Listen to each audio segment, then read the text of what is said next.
Saya ingin ke Pak Salim Said. Pak Salim Said, ada yang mengkait-kaitkan ini berkaitan dengan supremasi sipil versus dengan militer. Bagaimana Pak Said menilai soal anggapan ini? Tadi kan sudah saya katakan, pada dasarnya statementnya saya Simbolon itu bersumber kepada sikap dia atau sikap kesimpulan dia bahwa sekarang ini kita berada dalam alam supremasi sipil. Kan dia mengatakan tentara itu hanya alat. Jadi yang berkuasa itu atas tentara adalah presiden. Itu kan di Undang-Undang Dasar disebutkan.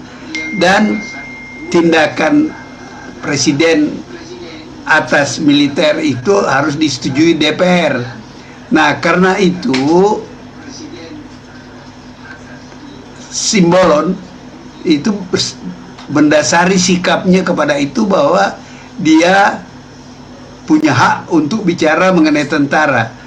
Persoalannya adalah timingnya, tadi sudah saya katakan, dan cara menyampaikannya Pak Simbolon itu mengejutkan. Saya pun yang bukan tentara terkejut mendengar ucapan Simbolon itu dan bisa mengerti ucapan-ucapan Pak Gatot itu tadi, dan juga mengerti kalau ada tentara marah-marah karena tersinggung. Sebenarnya kalau Simbolon menggunakan kata-kata yang lebih baik dengan asumsi bahwa supremasi sipil itu berjalan di Indonesia, tidak perlu terjadi tentara itu marah-marah dan memprotes. Untunglah itu sudah diselesaikan dan saudara Simbolon sudah minta maaf sehingga ceritanya menjadi tidak bertele-tele.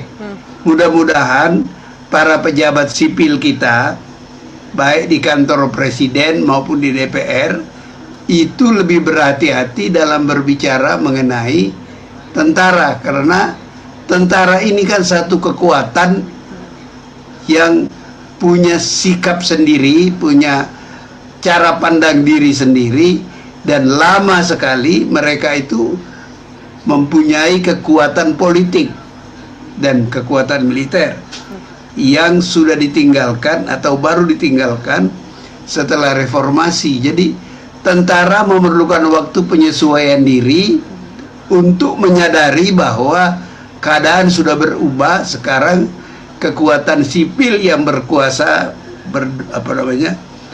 di Indonesia. Sebaliknya kekuatan sipil juga harus berhati-hati, karena tentara itu lama punya kekuasaan, dan ketika berkuasa macam-macam yang mereka bisa lakukan, sehingga orang sipil harus berhati-hati. Nah, berhati-hati itu terutama dalam ucapan, itu yang harus diperhatikan. Jangan sampai tentara itu tersinggung. Baik. Bahwa apa yang dikatakan saudara Usman Hamid tadi itu penting, saya kira itu harus diperhatikan juga. Sebab kalau tingkah laku tentara tidak berubah, masih tetap merasa diri berkuasa seperti dulu, maka timbul masalah di dalam soal civilian supremacy. Dan itu juga akan trigger kemarahan orang-orang sipil. Jadi kacau saja negeri kita ini. Jadi saya kira orang semuanya harus tahu diri lah.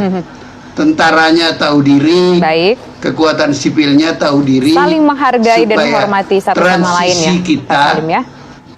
Bagaimana? Saling menghargai satu sama lain ya Pak Salim ya. Baik.